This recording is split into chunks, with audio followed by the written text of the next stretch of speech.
In 1945, Rees was a member of the three-man British panel, with Churchill's personal physician Lord Moran, an eminent neurologist, Dr. George Riddoch, that assessed the capability of Rudolf Hess to stand trial for war crimes. Sir John Rawlings Rees and Henry Dix may very well have obtained the Nazi blueprint for mind control from Hess. A huge grant by the Rockefellers led to the birth of the Tavistock Institute of Human Relations, which is why some call it the Rockefeller-Tavistock Institute. The Rockefeller family wields inordinate influence over American political and economic institutions. They are part of a secret society, working against the best interests of the United States. Globalists and internationalists, conspiring with others around the world, to build a more integrated, global, political, and economic structure. The House of Rockefeller is, first and foremost, the invisible government of the United States.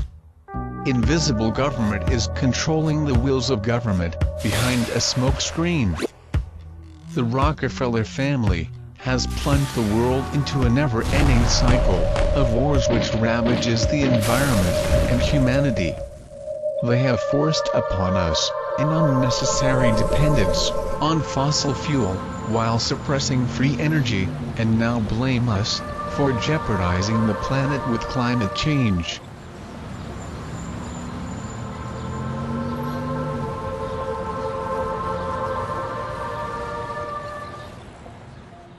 And they have plundered and robbed the nation and the world.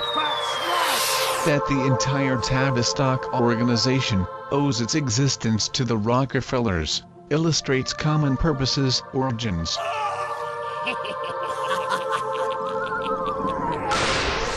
In 1947, Rawlings Rees took his vision to the United Nations and formed the World Federation for Mental Health with Monty Hugh Norman, the governor of the Bank of England, who had funded and manipulated Adolf Hitler and the Nazis to power.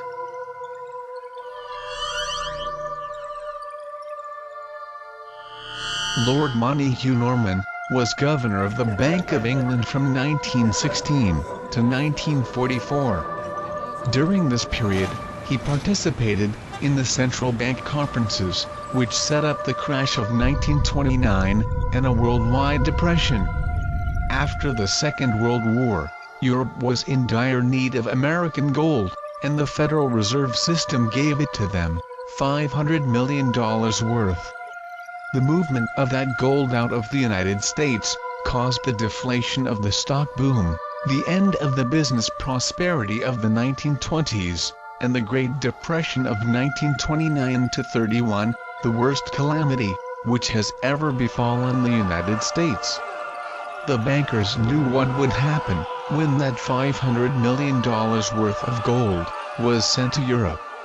They wanted the Depression because it put the business and finance of the United States in their hands.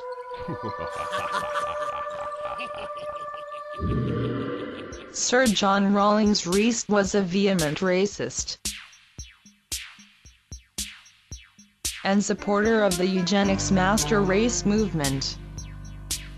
He wrote in his book, The Shaping of Psychiatry by War, published in 1945, that the Tavistock Group had demonstrated during the Second World War that there was a psychopathological tenth of the population who were genetically stupid.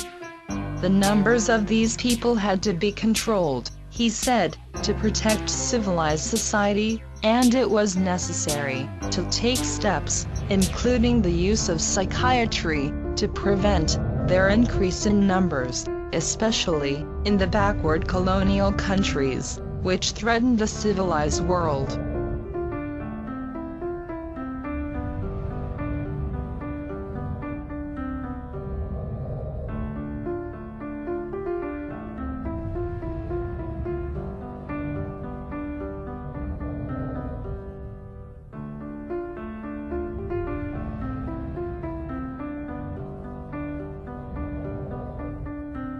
Rawlings-Rees also said that there was another 10% of the population whose genetic superiority and psychological training made them suitable to occupy the seats of power.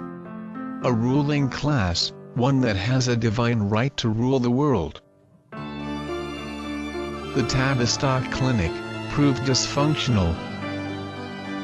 A transition to a collegiate professional democracy took place when problems arising from the Depression shook many cherished beliefs and raised new questions concerning the role of social factors in psychological illness. This organizational revolution brought to the front a younger generation of clinicians with a level of ability and a maverick quality. They initiated a psychotropic drug policy that treated patients by dosing them with high levels of mind-altering drugs.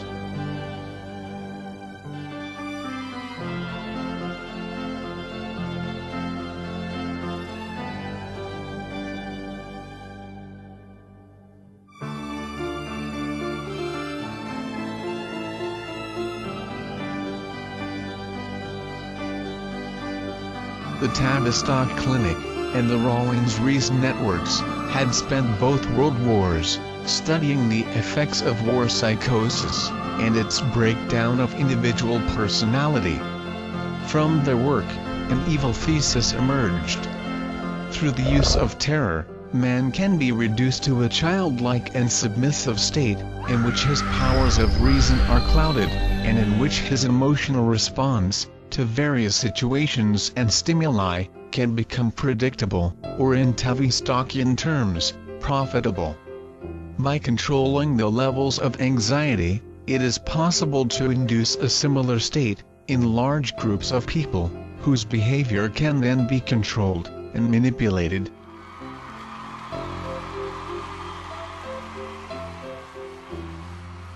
Sir John Rawlings-Rees has shown to have a background in mass mind control and experimentation on humans. He has been shown to have ties with Nazi collaborators and bankers funding Hitler's war machine.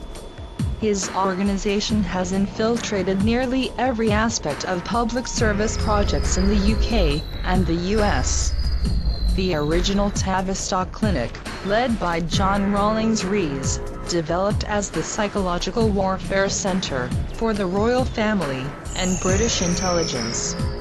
Rees and a group of Freudian psychiatrists applied wartime experience of psychological collapse to create theories about how such conditions of breakdown could be induced, absent the terror of war.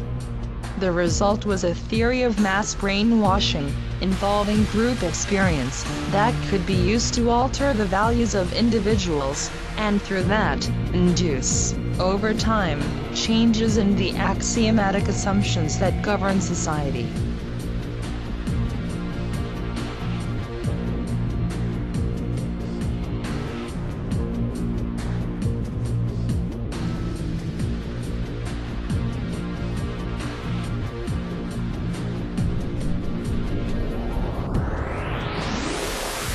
Common purpose. We have attempted to show you how the historic center of this mass psy-war apparatus is based in the Tavistock Institute. We have illustrated the true motives that drive the psychiatrists and military dictators that are behind its creation, and brought to light the sinister agenda of the madmen that seek to use this Nazi concept to gain control of the world's population. After the outbreak of World War II, Tavistock operatives took effective control of the Psychological Warfare Directorate of the British Army, while its allied network in the United States embedded itself in the American psychological warfare apparatus, and now, this psychological war machine is being used against the people in the form of the seemingly innocent movement known as common purpose.